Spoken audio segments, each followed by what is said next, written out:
Olá, boa tarde, sejam todos muito bem-vindos aqui ao Algo Mais, na sua TV Mar, canal 525 da NET, claro, mas que você também pode estar acompanhando pelo portal Gazeta Web e também pelo aplicativo da TV Mar, além, é lógico, de todas as redes sociais, inclusive o YouTube, onde você pode ver e rever quantas vezes você quiser, não só, né, que é Algo Mais, como toda a programação da TV.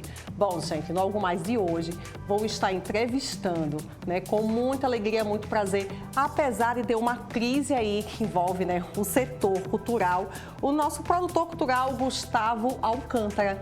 Ele vem falar sobre isso, mas quem sabe ele não tem aí boas notícias, né, também. Bom, também teremos um desfile da coleção do artista plástico Percivaldo Figueroa.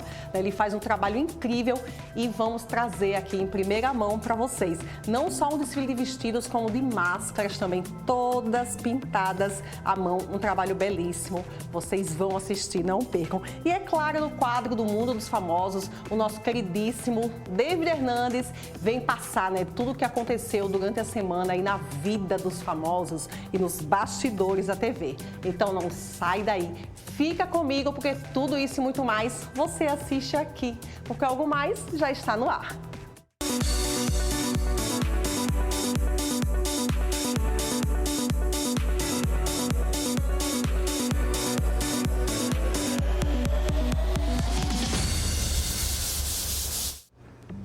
Está aqui comigo já o Gustavo Alcântara, ele que é produtor cultural e vem nos falar, né, sobre essa crise que o mercado, a área, né, está passando, o setor cultural, não só em Alagoas, como em todo o Brasil, mas vem nos falar também sobre o futuro no campo das artes e nos contar todas as novidades. Seja bem-vindo, Gustavo, um prazer imenso, né, tê-lo aqui. Sei, inclusive, que você já está nessa área há muitos anos e tenho noção, não tanto quanto você, dos desafios, independente de crise, de pandemia, de coronavírus, né? Já lhe dou os parabéns por estar trabalhando nessa área. Como eu falei agora há pouco, eu tenho noção de alguns desafios.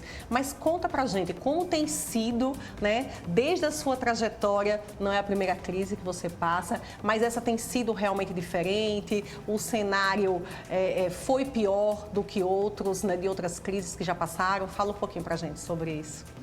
Obrigado, Ana. Obrigado pelo espaço, viu?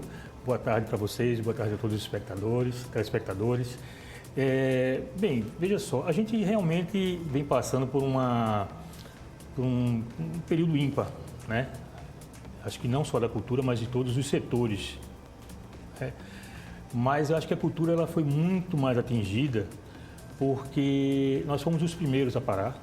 Né? E a gente até agora está voltando aos poucos em formatos experimentais. A gente começou aí com as lives, agora aí vem a questão dos drive-in, né? E aí a gente está experimentando para saber o que é que vai dar certo. A gente não sabe quando vai voltar. Eu acredito que dizer hoje que a gente vai voltar mês que vem, em janeiro, é uma coisa muito prematura, né? Então, o setor está passando por muitas dificuldades. E você, em caso específico, né, com a sua produtora, já tinha shows, espetáculos aí engatilhados que tiveram que ser cancelados? Já. Nós inclusive, por característica, a gente para no final do ano, né, e faz todo um trabalho de captação de patrocínios e programação do que vai ser trabalhado ao longo do ano seguinte. A gente estava se preparando para lançar os nossos espetáculos, os nossos shows, quando nós tivemos que parar tudo. Né? Então, eu posso dizer a você que nós estamos parados desde janeiro. Então, desde janeiro que a gente não consegue trabalhar. E em relação a essa captação de recurso, né, que a sua empresa faz também, teve recurso que vocês tiveram que chegar a devolver? Tem a questão também de espetáculos, ingressos vendidos, tiveram que ser devolvidos também? Sim. O valor? Eu tinha um show com um artista chamado João, que é um artista que a gente chama da nova MPB, né? E estava com uma casa lotada e a gente teve que devolver todos os ingressos. Então, fora outros espetáculos que a gente tinha, para você ter ideia, nós tínhamos de março a junho 8 espetáculos programados. E tudo isso não só foi cancelado, ou seja, o prejuízo não foi só do que você não recebeu. Teve o prejuízo também de algo que você já tinha recebido e teve realmente que ser tudo devolvido. Sim. Então, o cenário é crítico, né? A gente não tem como não admitir isso. Mas e diante agora da retomada, né, da economia, dos setores que estão abrindo, reabrindo, qual é aí o próximo passo e quais são, né, as expectativas, qual é a sua expectativa diante disso? Nós estamos no mercado, você falou, eu vou aproveitar, Sim, você falou sim. que a gente está há muito tempo no mercado, a gente está há mais de 20 anos no mercado. Eu comecei a trabalhar vamos supor, no fomento de cultura, na formação de plateia, quando o Maceió praticamente não tinha teatro, né? Eu sou pernambucano, mas já tenho esse amor por Alagoas, que já estou aqui há muitos anos. E quando eu cheguei aqui foi muito difícil, né? Porque eu enfrentei esse problema de não ter teatro. A gente não tinha o centro de convenções ainda e a gente não tinha o Teatro Deodoro porque estava em reforma há mais de 10 anos. Tal. Exatamente. E aí a gente enfrentou essa situação aí bem complicada. Hoje, a situação é porque a gente não pode se apresentar, né? Não pode trazer espetáculos. Nossa produtora é uma das líderes de mercado, a gente traz muitos eventos, a gente chega a fazer 16 eventos no ano, tá? E assim, respondendo a sua pergunta, a gente espera que as coisas melhorem, né? Para isso, o governo federal lançou aí uma lei em homenagem até o compositor Aldir Blanc, né? E a gente está apostando nisso. São 3 bilhões, na verdade, de recurso liberado para todo o Brasil, né? Você está falando justamente sobre a lei Aldir, né, Blanc, e no caso as produtoras, elas entram nesse incentivo também, ou vocês estão brigando de repente para também ter direito, né, a esse incentivo, é isso que está acontecendo? As produtoras entram porque elas entram com os projetos, né? Os projetos, porque o que acontece? O governo federal, ele liberou a verba, né, para os estados e municípios. E aí, dentro disso, os estados e os municípios, eles estão fazendo editais e estão liberando isso, cada um de acordo com o que acha necessário para a sua região, né? E aí a gente entra nisso na questão de elaboração de projetos culturais. Ok. A cada semana, né, a cada mês, nós estamos aí mudando de fase em relação ao coronavírus. E vocês, o que é que vocês têm feito para se enquadrar de uma forma melhor? Você comentou das lives, né? Mas a sua produtora chegou a trabalhar nesse formato também online?